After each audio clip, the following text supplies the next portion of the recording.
Steve, you talked at the end of the game, you might give lads a bit of a rest. What did you decide to do in the end? Decided to not give them a rest.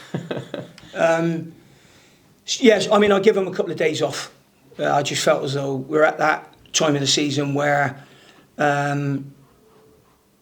probably in our play now, not too many habits are going to change, if you know what I mean.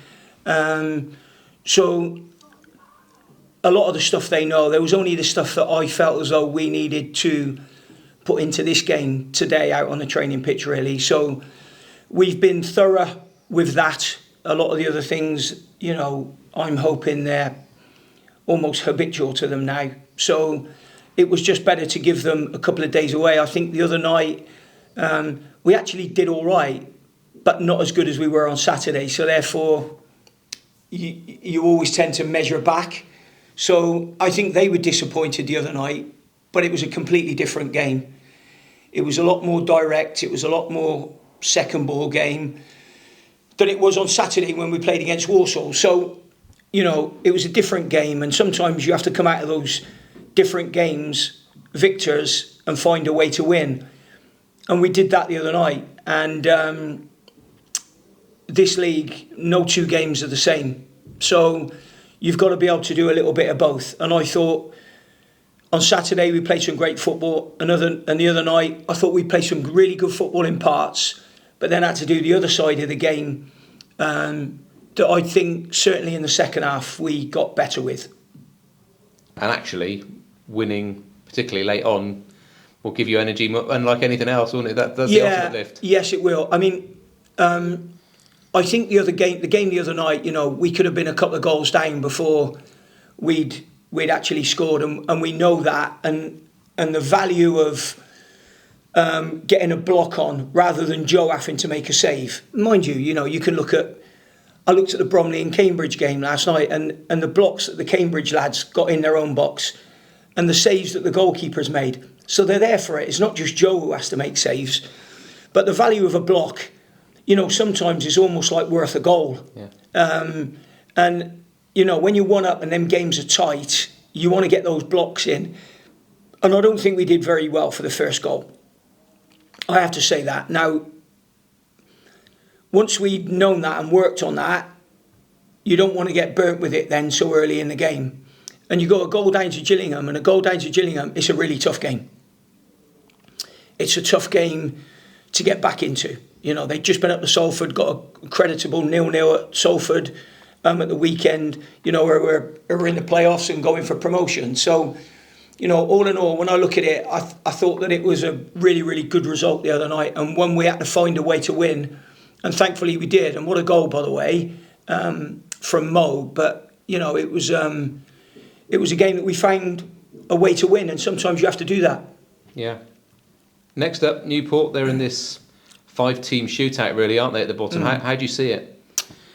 In terms of how many teams are in it? Yeah, those 5 in it, it's difficult, isn't it? Probably I would say it's down to those. And, you know, we're just thankful that we're away from it because, you know, we've been in that for a long time. And it's been a huge effort, as I've said before, to get away from it. So I know I keep repeating myself on that, but, you know, my God, you wouldn't have wanted to be, you know, for instance, last weekend, Newport's last game, last weekend, Newport or Harrogate, you wouldn't have wanted to be one of those teams. You wouldn't have wanted to be Barrow in the home game, you know, and the other couple of sides that are down there, you know, the Crawley and Tranmere, I suppose those are the 5 we're thinking about.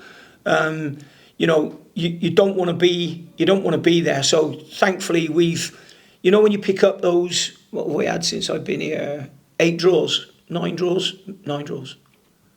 Really valuable, them 9 points have been. Yeah.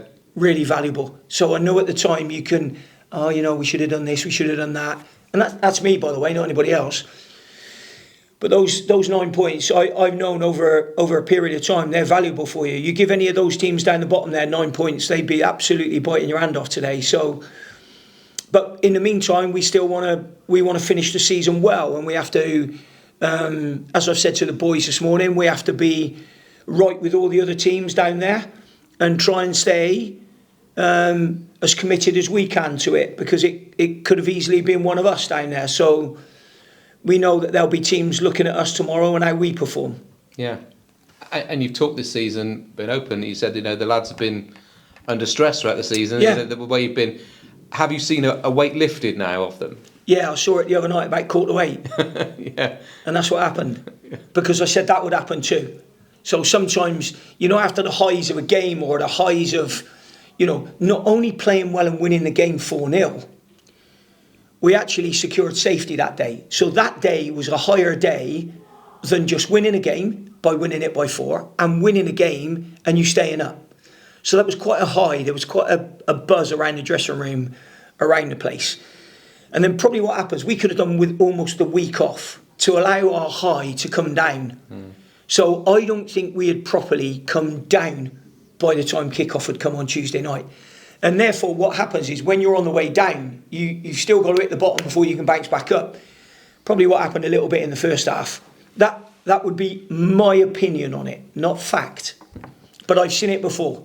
It's the psychology of sport, isn't it? Absolutely. Yeah, it is. And sometimes you've got to find a way around it or trying to navigate it. And look, at the end of the day, I was hard on the boys at half-time the other night. But I know, not because I wanted to be, but because I know I needed to be.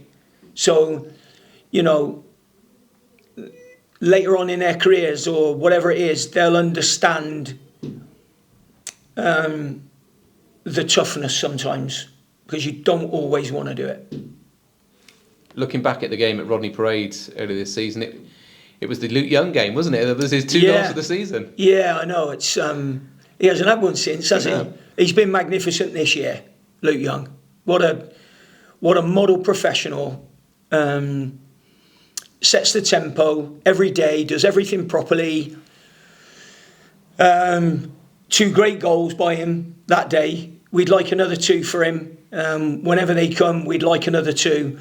But he's it's not just that, it's just his assists as well. His set plays they're absolutely on the money. Even when we train, very rarely does he put a bad delivery in when we work on our set plays. So my only disappointment with Young's set plays is we don't make the most of them. That's my only disappointment. Well, hopefully he's on the end of one. He gets his 3rd. Well, if he takes a corner, he's going to have to do well if he can get in the box and head it in. You've got to chuck him up front for the last 5 or something. Yeah, I don't know how that one works. And obviously, since then, Christian Fuchs has taken charge of Newport as well. Obviously, a difficult job to take on in the position that they were in the same way that you did. Yeah, but I think Christian has done a good job. I'm 100%. I think he's done a good job. I don't think Dave was doing a bad job before it though, Dave Hughes. I really don't. I think they've both had a go at it this year, and I'm sure Christian will want to keep Newport up, and we wish him all the best on that. Tomorrow we've got a game that we've got to do right by everybody else in if we can, and if we're the better team, then we're the better team, and if we're not the better team, then well done to Christian and his team. I like Newport. I like them. They had some good fun when we were down there in terms of from behind the dugout. I didn't get abused by anyone, or we had some good banter that day. So I like Newport, and I want them to do well over the games, but I still want us to win games. So I think Christian's done a good job, and I think Dave did a good job before him. So I think both of them have made a good fist of it this year. Yeah, and with the locality of it, it should be a decent atmosphere inside Wadham Road as well. Yeah, I think so. Well, Newport will always travel well, won't they? So I think they'll have the one end, which means they're going to be right behind their team tomorrow. So we need the other 3 sides of the ground to be able to make it a home game for us. That's what we really need. So that's all I'd ask tomorrow. Got to ask you about the Robbins Trust online petition towards Steve Cotterill, the freedom of Cheltenham. It's out there now. People are signing the online petition. I know you don't do social media, so you probably don't know about that. No, well, I actually do know about it because I got messaged about it last night. Right. But I didn't know that the Robbins Trust had done that. Yeah.